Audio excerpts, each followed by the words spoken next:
Today is Tuesday, April 19th, 2022. I'm Troy Beverly, and this is Pan-African News. Sahelian multinational forces killed 100 insurgents. Ugandan premier criticizes the government's coffee deal with an Italian company. AfDB allocates $120 million to Botswana for development programs. Cameroon deploys troops to CAR border to stop abductions. Drunk soldier kills 15 people in DRC. French forces finally leave Gossi base to Malian forces. Angolan oil production up 9.5%. Gambian burn wound treatment program is showing promise. The Sahel. Lake Chad, 100 terrorists killed in a joint military operation. This article is taken from Actu Cameroon, conducted jointly by Cameroonian, Nigerian, and Nigerian forces. This operation made it possible to neutralize 100 terrorists in Lake Chad region. It is a stinging setback inflicted on Boko Haram and its dissident branch ISWAP. In Lake Chad region, a joint operation by the armies of the three countries has made it possible to put out of harm's way around 100 terrorists from Boko Haram and the Islamic State in West Africa, ISWAP, through targeted airstrikes. Among the neutralized armed men are at least 10 high-ranking commanders. The multinational force also seized weapons, food, and drugs. It is a blow to the Nigerian Islamist sect and ISWAP, which operate in this region dotted with islets. Despite the death of its leader, Abu Bakr Shekau, Boko Haram has not retreated on the ground. Uganda. Myiga criticizes government on terrible coffee deal. This article is taken from the Ugandan newspaper, The Observer. Buganda Kingdom Premier Charles Peter Myiga has joined an avalanche of critics condemning the controversial coffee agreement that the government recently signed with Italian investor Enrico Pinetti. The agreement grants Pinetti's company, Uganda Vinci Coffee Company Limited, exclusive rights to process and export all of Uganda's coffee for the next 10 years, while at the same time exempting it from paying taxes on top of other incentives, including money for utility infrastructure. The deal, signed in secrecy without the involvement of other stakeholders, has attracted nationwide condemnation, most especially since it was handed over to the same investor who has failed to complete the construction of Lubowa Specialized Hospital despite receiving promissory notes to a tune of $379.7 million. Pinetti has now reportedly already received half of the additional 667.8 billion shillings, 454,860 dollars for the coffee project. The line minister of agriculture, Frank Tumwebaze, has since distanced himself from the ministry and the agreement, saying he knew nothing about it. The deal allows Uganda Vinci Coffee to determine coffee prices. Botswana. AfDB avails 1.4 billion pulas to support Botswana. This article is taken from the Botswanan newspaper, Myiga. The African Development Bank, AfDB, is making available 1.4 billion pulas, 120 million $156,890 to support various developmental programs in the country within the next 2 years, with the funding coming through loans and technical support, Business Week has learned. The funding being made available by the AfDB is designed to support Botswana's ambition to diversify its economy, and speed up structural transformation for sustainable and inclusive growth. Targeted project areas for funding include the budget support loan, the Glen Valley Wastewater Reclamation Project, the 50 megawatt solar photovoltaic plant, and the Transport Support Program, where funding will go toward preparatory work for the provision of basic physical infrastructure.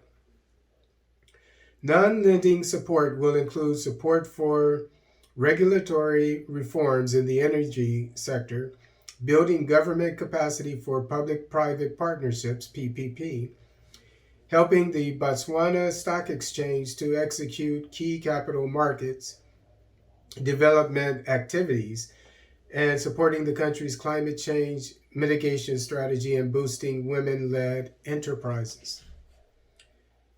Cameroon deploys troops to CAR border to stop rebel abductions. This article is taken from The Voice of America.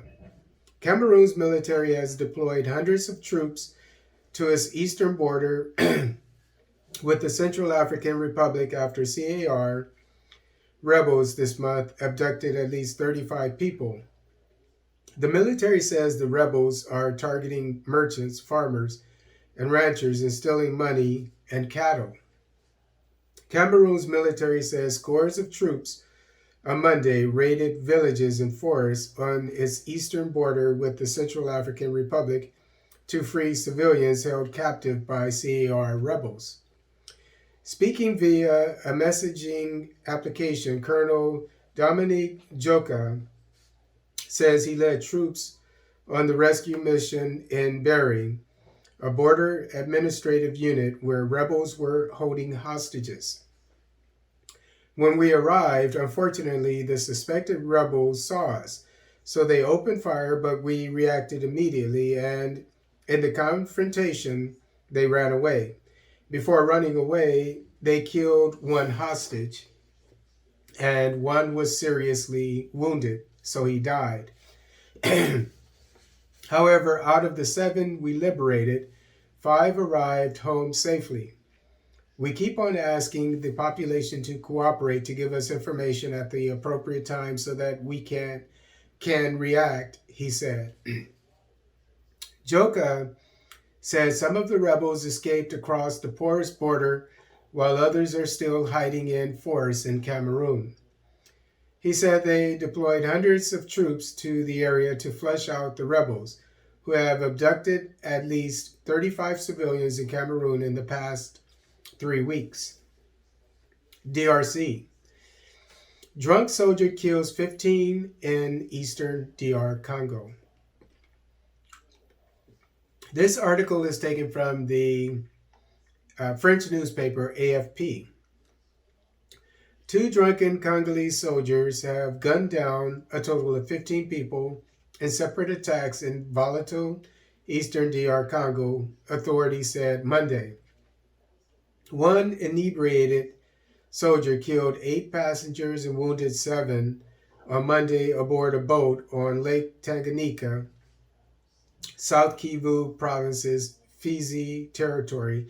Administrator Ame Kawaya Mutipula told AFP. Among the victims, all of them civilians, are men, women, and children, he said.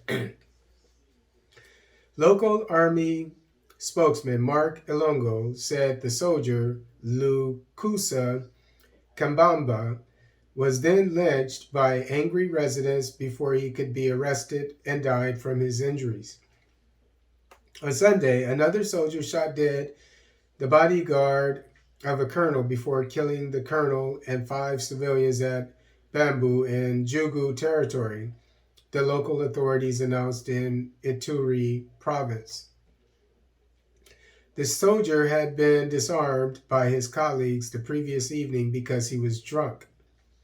The killer, who had recovered his gun, was eventually shot dead by another soldier who gave chase. Mali. Withdrawal of France from Mali. Barkhane definitely leaves Gossi. Its base transferred to Fama. This article is taken from Mali Actu. On April 19, 2022, the forward operating base of Gossi was transferred according to the schedule in a favorable operational state, thus allowing the installation without delay of the Malian armed forces.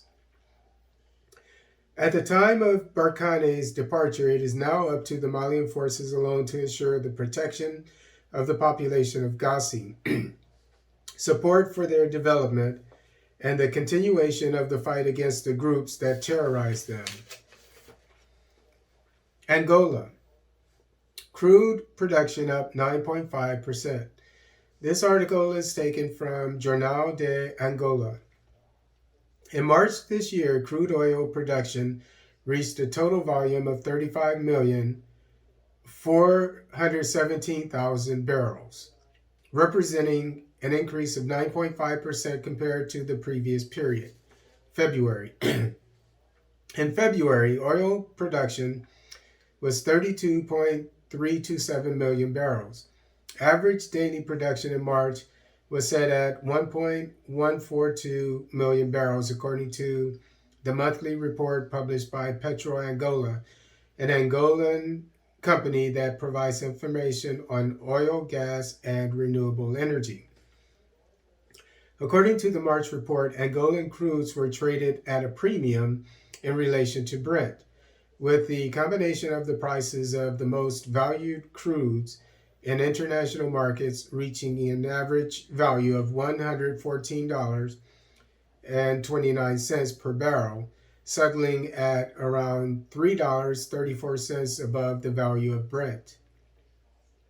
Associated natural gas production stood at 87.583 million cubic feet in March, totaling a daily average of 2.825 million cubic feet, which represents an increase of 7% over the previous month. Gambia. Citylink, Osten, Banjo, burn wounds, aloe vera treatment research program in progress. This article is taken from the Gambian newspaper, The Point. The Citylink Osten Banjo burn wounds treatment research program is progressing as research is going smoothly without any hindrance. Burn Wounds Treatment Center is a project research facility built inside Edwards Francis Small Teaching Hospital by the Citylink Osten Banjo project funded by the European Union. The center is meant for a research on using fresh aloe vera for the treatment of burn wounds, particularly children aged 0 to 15 years that suffer burns. Dilating on the research, which kicked off in March 2022, targeting research sample size of 52 patients before November, Fabian Ina Grant Sagnia, Health Component Consultant Research for the Citylink Osten Banjo project, said the research is for a period of 1 year. The research, she explained, started with training on how to use the aloe vera, a new clinical trial in the hospital.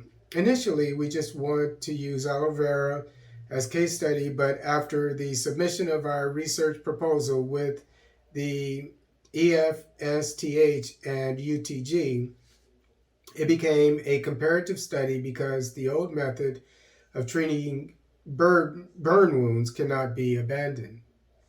Madam Grant Sagnia, went on that the research treatment is new initiative research project to test the effectiveness of fresh aloe vera leaves and the old method of SSD to see which is faster and more effective. She disclosed that among burn wound patients admitted at the center, one has been discharged after a successful treatment with fresh aloe vera. She said burns currently being treated includes hot liquids, hot charcoal and ataya, fire, flames, fuel and chemicals, hot drinks, iron, among others. Awaya Nayabali, a nurse who is part of the research team, noted that presently patients at the center are 4 and all improving from burn wounds they sustained.